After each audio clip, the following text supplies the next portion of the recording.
श्री स्वामी समर्थ. कशा आहात तुम्ही? आशा व्यक्त करतो स्वस्त असाल, मस्त असाल आणि स्वामींच्या सेवेमध्ये तल्लीन असाल. बघा, बरेचदा काय होते, पती पत्नीमध्ये इतके वाद होतात की ते वाद विकोपाला जातात म्हणजे जेणेकरून त्यांना असं वाटतं की आता सोबत राहायचंच नाही, वेगळं राहायचं, इतके भयंकर त्यांचे वाद होऊन जातात. मग अशा वेळेला आपण काय करायला पाहिजे? महिलांनी करायचं आहे. जर महिलांना जास्त त्रास होतो किंवा पुरुषांनी पण केलं तरी चालते किंवा महिलांनी केलं तरी चालते, आपण जेणेकरून एकत्र राहिलं पाहिजे. मग त्याच्यासाठी आपल्याला काय उपाय करायचा आहे?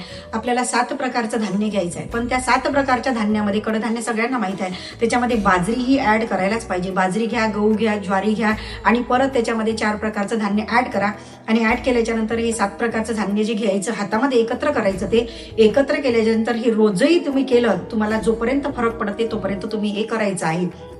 याची सुरुवात कुठल्याही शुभ दिवसापासून तुम्ही केली तरी चालते, काहीच हरकत नाही. हातामध्ये घ्यायचे आणि हे पक्ष्यांना टाकायचे. मग पक्ष्यांना टाकायचे तर घरामध्ये हे बिलकुलही टाकायचे नाही, छतवर सुद्धा हे टाकायचे नाही. हे जर टाकायचं असेल तर अशा ठिकाणी जा, किंवा तुम्ही समोर एखादं खूप मोठं अंगण वगैरे आहे तुमचं, तर तिथे बाहेर टाका. म्हणजे तुमच्या घराच्या बाहेर, तुमच्या गेटच्या आतमध्ये हा कुठलाही प्रकार करायचा नाही आहे. किंवा मंदिरामध्ये गेल्याच्या नंतर तिथे तुम्ही पक्ष्यांनाही खाऊ घालू शकता. याच्याने तुमच्या दोघांमध्ये प्रेम वाढते आणि एकोपा निर्माण होते आणि कुठल्याही प्रकारचे जे वाद विकोपाला गेलेले आहेत ते होणार नाही आहे. जर व्हिडिओ आवडले असेल लाईक करा, शेअर करा आणि कमेंट बॉक्समध्ये श्री स्वामी समर्थ लिहायला विसरू नका. श्री स्वामी समर्थ.